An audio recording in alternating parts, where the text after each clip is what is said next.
Hello दोस्तों, स्वागत है आपका स्टडी नाउ 6 चैनल पे। आशा है आप सभी ठीक होंगे। तो चलिए फिर शुरू करते हैं आज की क्लास, जो Hindi TGT PGT plus Hindi net GRF के लिए बहुत ही महत्वपूर्ण रहने वाला है। पहला प्रश्न देखेंगे।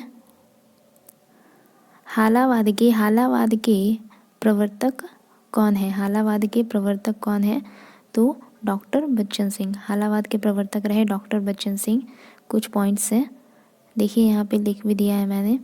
हालावाद के प्रवर्तक डॉक्टर बच्चन सिंह। युग बोध के अनुसार अपनी काव्य भूमि का विस्तार करते रहना छायावादी कवि पंत के काव्य चेतना की विशेषता है। पंत, सुमित्रानंदन पंत के काव्य चेतना की विशेषता क्या रही? तो युग बोध के अनुसार अपनी काव्य भूमि का विस्तार करते रहना।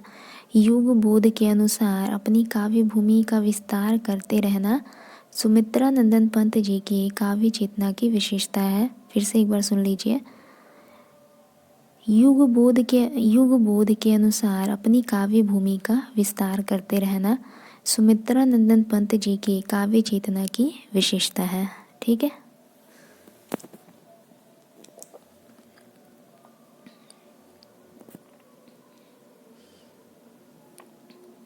अगला प्रश्न देखेंगे।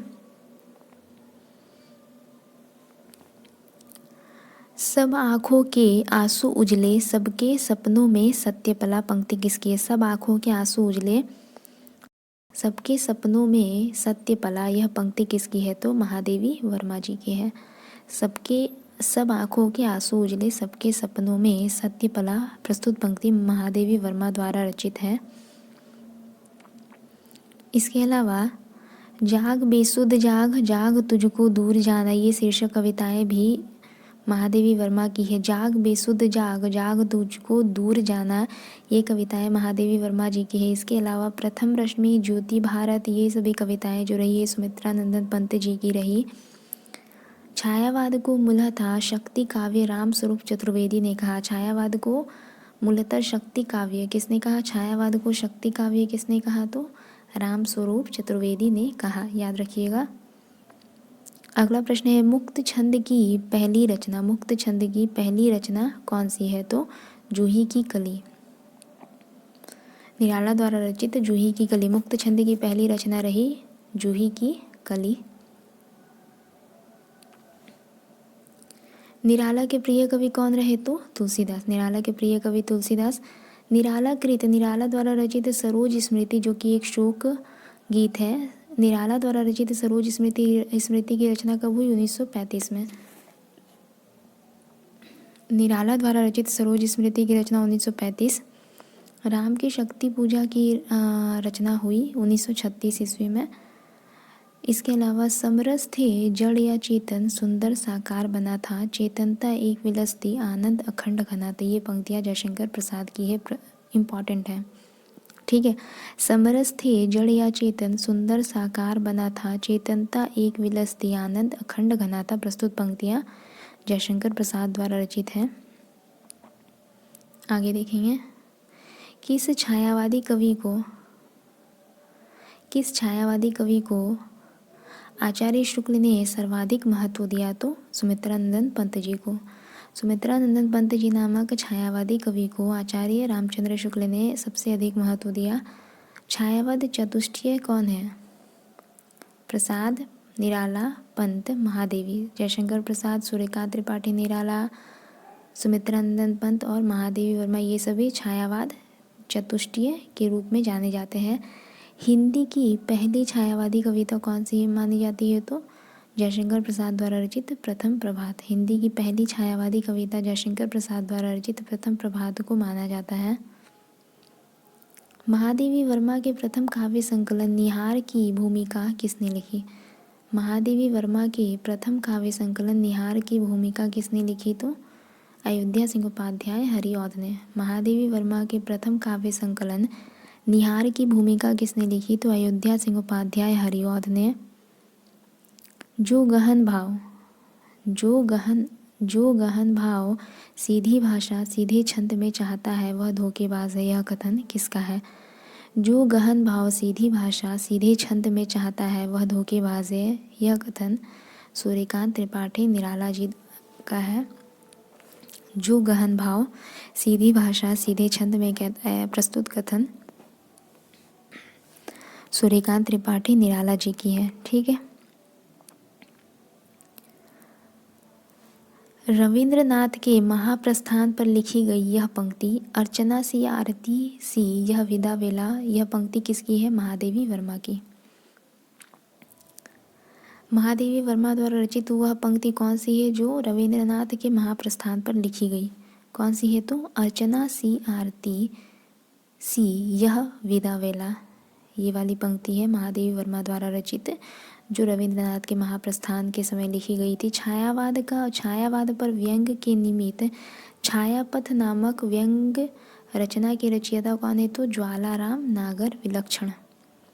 फिर से देखिए, छायावाद पर व्यंग के निमित्त छायापथ नामक व्यंग्य रचना। छायावाद पर व्यंग्य के निमित्त मतलब छायावाद पर व्यंग्य के रूप में छायापथ नामक एक व्यंग्य रचना रही। इसके रचनाकार कौन रहे? तो ज्वालाराम नागर विलक्षण। ठीक है, ज्वालाराम नागर विलक्षण। अगला देखेंगे, अगला प्रश्न 1928 में वियोगी हरि को किस कृति पर मंगला प्रसाद पारितोषिक मिला? 1928 में वियोगी हरि को वीर सत्सई नामक कृति पर 1928 में वियोगी हरि को वीर सत्सई नामक कृति पर मंगला प्रसाद पारितोषिक पुरस्कार दिया गया। ठीक है।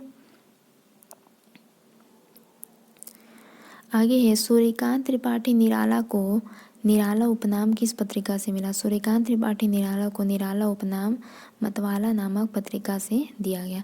सूर्यकांत त्रिपाठी निराला को निराला उपनाम मतवाला नामक पत्रिका से मिला।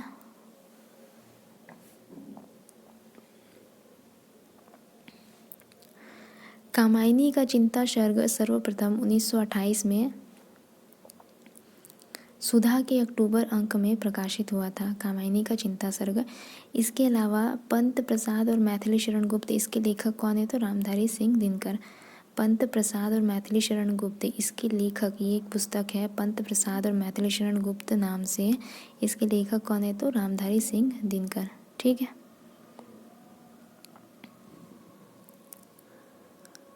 अगला प्रश्न है निराला की काव्य प्रतिभा को बहुवस्तु स्पर्शनी किस आलोचक ने कहा? निराला की काव्य प्रतिभा को बहुवस्तु स्पर्शनी किस आलोचक ने कहा? तो आचार्य रामचंद्र शुक्ल ने। निराला की काव्य प्रतिभा को बहुवस्तु स्पर्शनी आचार्य शुक्ल ने कहा है। ठीक है। छायावादी कहे जाने वाले कवियों में महादेवी जी ही रहस्यवाद के भीतर रहे। यह कथन आचार्य शुक्ल जी का है। छायावादी कहे जाने वाले कवियों में महादेवी जी ही रहस्यवाद के भीतर रही। प्रस्तुत पंक्ति आचार्य शुक्ल जी का है।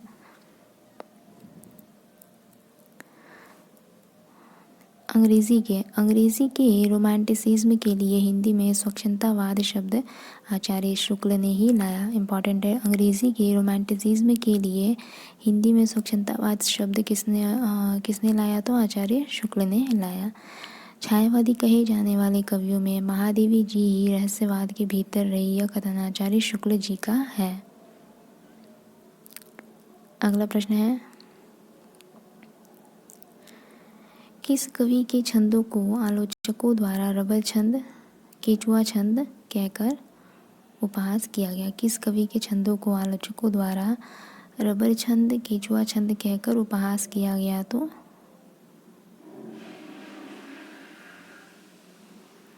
निराला। निराला जी के छंदों को आलोचकों द्वारा रबर छंद और केचुआ छंद कहकर उपहास किया गया है। ठीक है।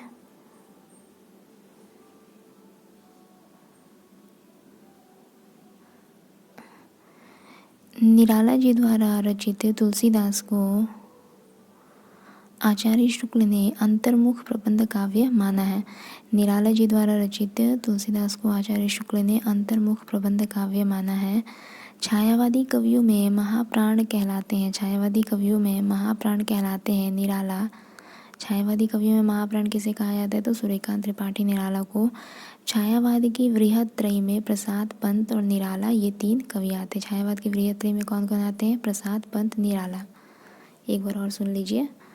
निराला कृत्य तुलसीदास को आचार्य शुक्ल ने अंतर्मुख प्रबंध काव्य माना है। छायावादी कवियों में महाप्राण किसे कहा जाता है? तो निराला को। छायावाद के वृहद त्रयी में कौन कौन आते हैं? तो प्रसाद, पंत, निराला। ठीक है, तो आज के लिए बस इतना ही रहने देते हैं। अगली क्लास में जल्दी मिलते हैं। तब तक के लिए अगर अच्छा लगे तो लाइक, शेयर और सब्सक्राइब ज़रूर कीजिएगा। धन्यवाद।